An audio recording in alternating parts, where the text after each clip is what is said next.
Donald Trump's big, ugly bill is absolutely screwing over Donald Trump's own voters. Americans, as a whole, disapprove of the big, ugly bill by a 21-point margin. No surprise. It's a terrible, terrible bill. Donald Trump doesn't really care about that. He probably somehow doesn't care about that number, which is crazy, but think about who we're dealing with. But he does care about his base. And his base also hates this bill. White men without college degrees. I mean, a key part of Trump's coalition that he won by 40 points just last November. How much did we talk about? White men without college degrees. That group opposes this bill by a 10-point margin. Rural white voters oppose this bill by an 11-point margin.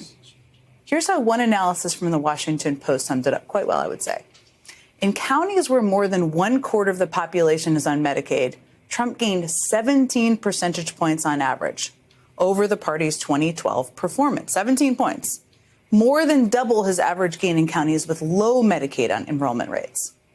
In other words, those Medicaid cuts will be felt the most in the places that were most crucial to Trump's 2 election victories. I mean, over the weekend, Donald Trump's own pollster, his own pollster, urged Senate Republicans to scale back these cuts, saying, quote, "The working class Americans who gave President Trump his overwhelming victory, as well as majorities in the House and Senate, deserve nothing less." That's Trump's own pollster. It's Ken Harbaugh with the Midas Touch Network. This big, ugly bill that just passed the Senate may have made Donald Trump and his billionaire backers happy, but they're about the only ones. The few remnants of Trump's base that still support this bill, as soon as they find out what it is going to do to them, they're going to blame someone. And it's up to Democrats to make sure that the blame falls on those who deserve it. The feckless Republicans who knew what this bill would do and voted for it anyway. I wanted to get a sense of how it feels on the ground in a swing district in a crucial state, so I asked Army vet and congressional candidate Alex Hawkins to join me. He's got great insight into how Trump's policies are being received in Middle America, and he also just happens to have served on the White House bomb squad when he was on active duty during Trump's first term. He's kind of a badass. Here's our conversation. Welcome to the Ken Harbaugh Show. I've got Alex Hawkins with me, Army vet, running for Congress in Michigan's 10th Congressional District, which is a real battleground. And not just a battleground, it is a point of pride for the Trump administration. Donald Trump visited the Michigan 10th for his 100-day celebration speech, and it was quite the event. Alex, I understand you were in the area. Yeah, I showed up outside. He showed up to Macomb Community College, and the reports that we have heard from local news is that there were about 2,000 to maybe 2,500 people inside attending his event, and outside we had around 5,000 or 6,000 people show up to show in protest against Donald Trump's current policies. Well, that's what I really asked you to join us to provide some insight on, is this feeling that, I get in my orbit, but then again, I'm a progressive podcaster, right? On the ground, in the trenches, is there a vibe shift? Is there a realization that Trump's campaign was full of empty promises? What he's actually delivering is hurting Americans. How are people reacting to Trump 2.0? So what I've seen a lot at events is people who maybe voted for Donald Trump but are not MAGA, right? They thought they were voting for lesser of two evils, and those people are showing up. The Dems who maybe just go to the polls and don't ever do Democratic activist work, those people are showing up at events. Those people are showing up and joining organizations that are coordinating protests and fighting for Medicare, because in our district we have 182,000 people on Medicare and or Medicaid, and they're going to be cutting that. And so these people are showing up as they're starting to see these policies, as these older people are afraid of getting their Social Security cut. And we're slowly seeing a trickle from the Trump supporters. But right now, what I'm seeing the most of is Democratic supporters showing up in droves, ones that have never shown up before on the activist side, who are coming out to show that they're not happy and that what's happening is not okay. And what is primarily motivating them? I mean, you alluded to Medicare. Is it kitchen table issues? Is it pocketbook issues? Or are some of the more you might call them esoteric. I call them foundational issues like basic civil rights, like habeas corpus, like constitutional guarantees. Have some of those issues broken through yet when you look at what Trump is doing on immigration, for example? So, I mean, I'll talk about habeas corpus first. We've heard concern in the district, but that's not something that the majority of my district is talking about when I'm out there talking to folks. People are concerned about healthcare. People are concerned about losing their union jobs. This is a huge working class district with working class families, and the unions are incredibly strong here. And after Donald Trump, forced all of the federal employees that they can no longer collectively bargain, and he stripped that away from them. And he is doing everything he can to dismantle the NLRB, the National Labor Relations Board. And these people are scared. These people understand, even the ones who are in unions that voted for Donald Trump are starting to see how this is starting to unfold. And there is concern.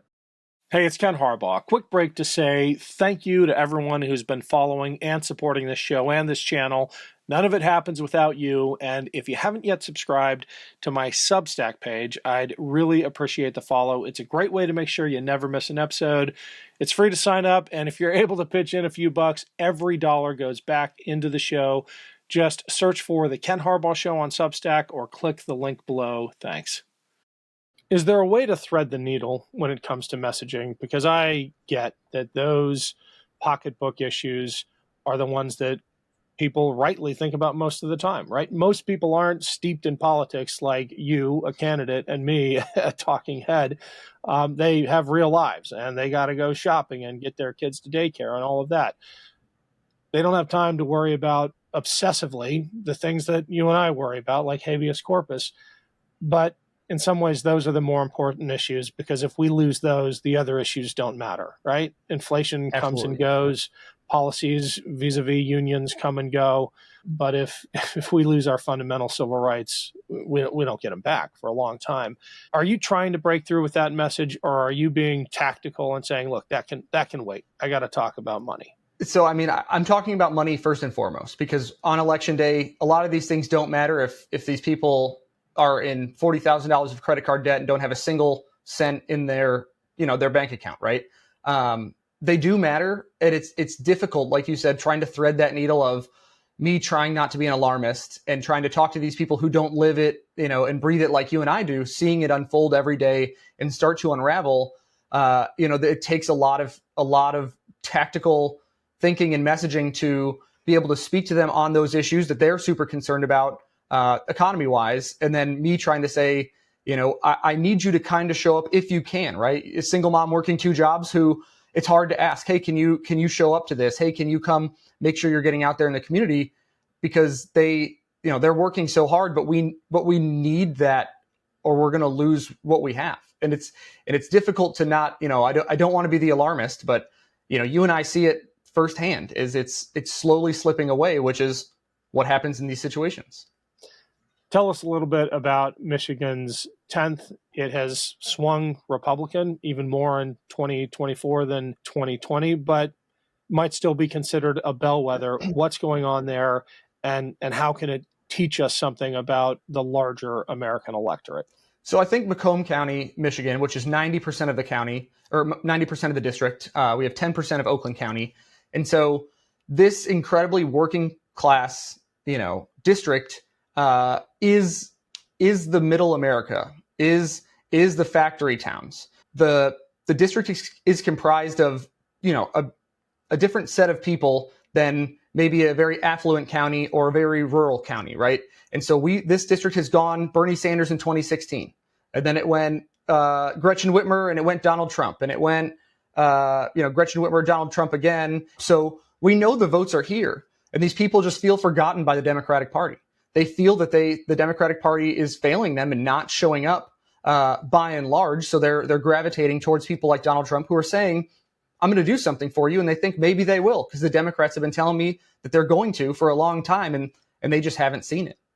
We're going to end with your announcement video, but for the uninitiated, can you describe what EOD is. It's one of the most badass specializations in the Army. What did you do when you were wearing the nation's uniform?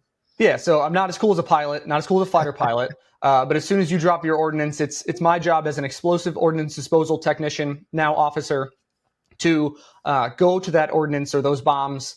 And my job is to render them safe, to protect personnel and property. And so I've had a chance to do that for the last 10 years on active duty and now in the Michigan Army National Guard.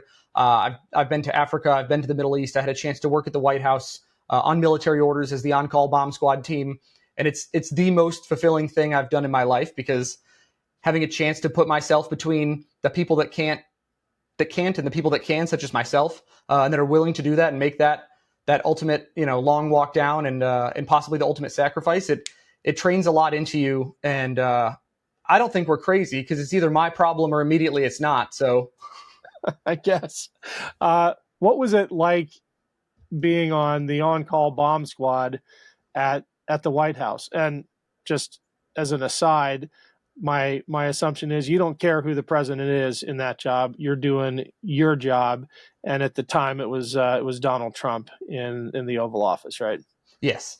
So we do a lot of Secret Service support. Anytime the president, vice president, or their families go anywhere in the world, there's a team of military bomb techs that get brought to that location to sweep the location.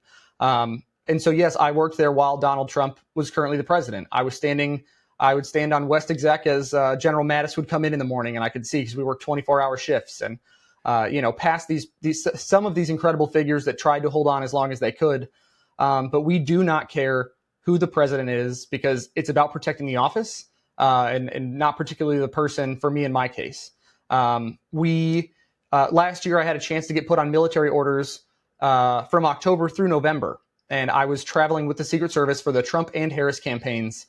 So Monday I'd be at a Harris rally, Wednesday I'd be at a Trump rally, Friday Trump rally, Sunday, right? And so I did that nonstop, just like the Secret Service does. And I got to see a very different scene at both rallies, right? And so at one rally they'd talk about hanging a 4-star general, and then at one rally, people were happy and excited and had hope.